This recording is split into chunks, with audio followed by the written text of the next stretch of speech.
Mao ni akong Camigan ride. So agi lang sa circumferential road. So niabot na dito si Mami mo ga-drive sa pick-up karga nga akong bike.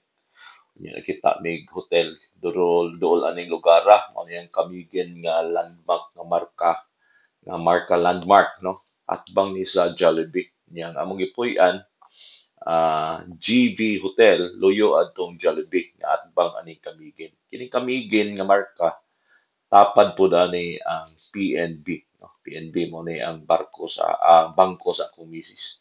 So sa yus buntag kita niya gikan sa hotel diretso na sa highway nila circumferential road na aning marka Camigan. So picture sa ko diha no picture sa di pa mobile.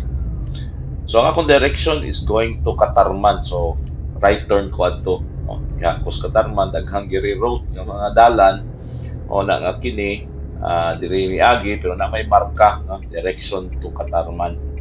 So ani nga direction mga 50 meters lang paabot na ka sa Yumbing Road. Kini Yumbing Road na ni mo ni ang medyo murag central nga mga na diha ang mga restaurants kananan kini area.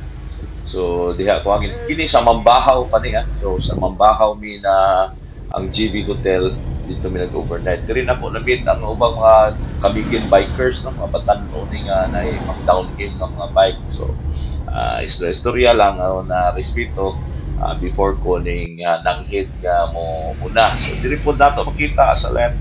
Kung ang left ang Ardents hot spring. Diha ako ning ipakita kay Karinting Mark Dagundo ni. Nya sa unahan nakamit na po ko, nakasabay na po ko mga bikers, no? Doon ay mga batanon, babae lalaki, doon na po sila kauban nga angkol na. So, istorya gyapon, respeto, good morning ta, aron nga nanghid nga muna ta kay lagi nga ruta libot man sa Camigan Island. So, aning panahon na, aning una nako. So, si Mami, mo nagkuha aning video diha sa abot na kining Aguho no barangay ni siya sa Mambahaw ya mo ni ang padulong na sa Katarman sa unahan ana po ko'y nakita nga mga bikers duha sila mo ang isa ga mountain bike ang isa ga road bike at sinilas ra tong ga mountain bike pero mo'y kusgan aning panahon na di pag yun di sila gusto ako maapsan so ahon gamay ning kamot po ko nga maapsan ako sila pero wa gyud so dito na nako sila gikuha kay kung naalagi ahon naapoy downhill so pag downhill dito na nako sila naapsan so aning panahon na gauna na ko nila timbaya gihapon ta good morning no respeto labi na kay dili ta taga diri nga lugar so sa unahan ani duna day mga activity ang Camigan sa mga bikers so ako po silang istorya kini daghang nga bike opposite lang ilang direction padung sila sa Mambahaw ako pa doong sa Katarman. So, dili siya race, but fun ride lang siguro ni siya. No? So, ani nga area, dugay-dugay na yung daghang kung mga natagpuan nga mga bikers. So, timbaya na kita. Mga bikers, di ba? Mga guys, di ba? Mga timbaya ta, alsas kamot, kidhat, basta kumadungong, madunggan, morning. So, aning panahon na, ka-downhill na po tabi sa kusog no?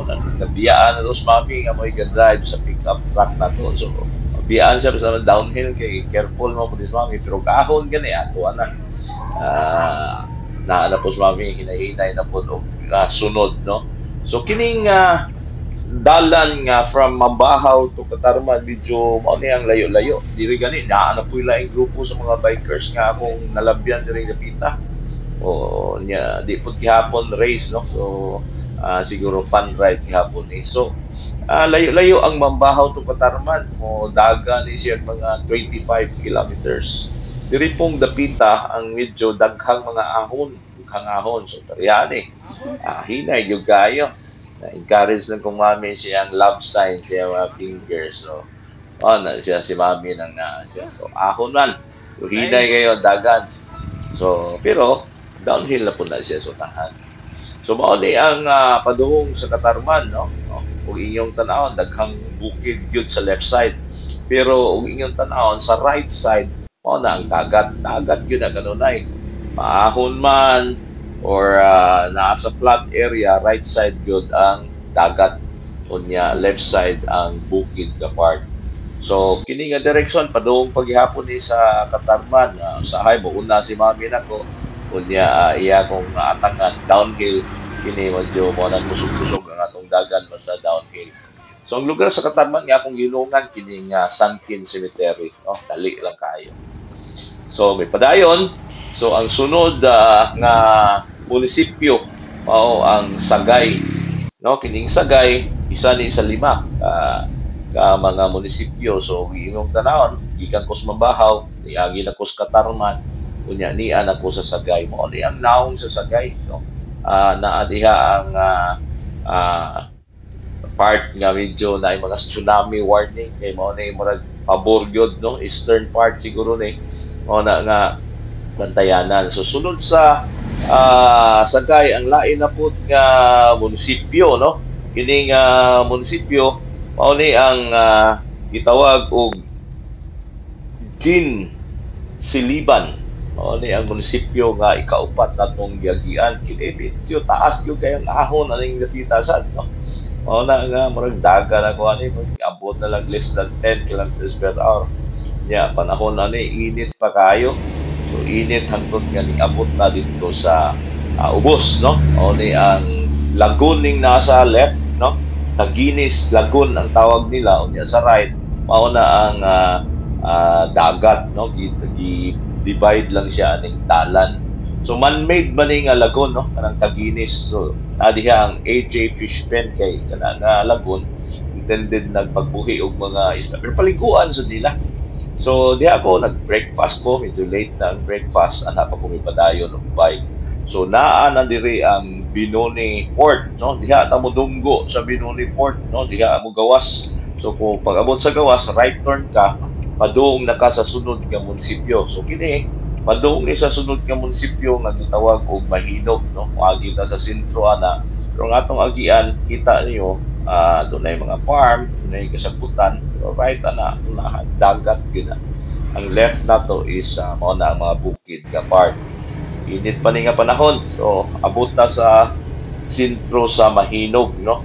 Mao na diri ang sentro sa Mahinog. So kung atong dumduman, 5 kabuok ang municipality sa Camiguin, no? Ang atong nagian, gikan man ta sa Mambahaw, giagit ta sa Katarman, miagi ta sa Sagay, miagi ta sa Ginsiliban, nga naato dito ang port area do kanang port area gis Binoni part na sa Mahinog, no? Kini atong giagian karon sa Mahinog.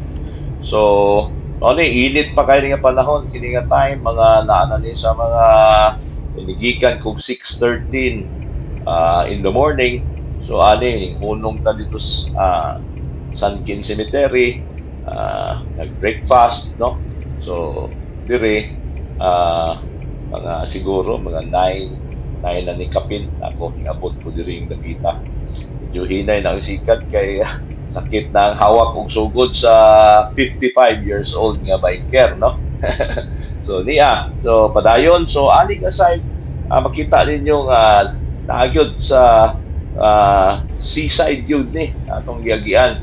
Gani aning dapita makita na ninyo nga naa diri ang dalan, no? Nga likuan padung sa Mantigi Island, no? Isa ni sa mga sites, tourist spots sa Camiguin, no? Kay atong dumdumon diha ang hibok-hibok volcanoes, no? Naay mga cold spring, naay mga hot spring.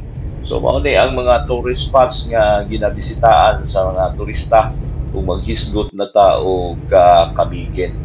So kini napita hapit na kumabot ani, balik na sa Mambahaw. So ikalima nga munisipyo nga atong gigikanan mao ang Mambahaw. Pero naabtan na ko sa uwan, pero para sa mga bikers maayo po ning mag-uwan. So naa diha sa tuo ang Camiguin General Hospital, mga 800 meters na lang ni padong sa ato ang gigikanan, no? Sa ato ang paglibot sa Camiguin Island. Aning dapita hinay-hinay na ang ulan pero medyo kabasa gyud, pero akawa pog laspag.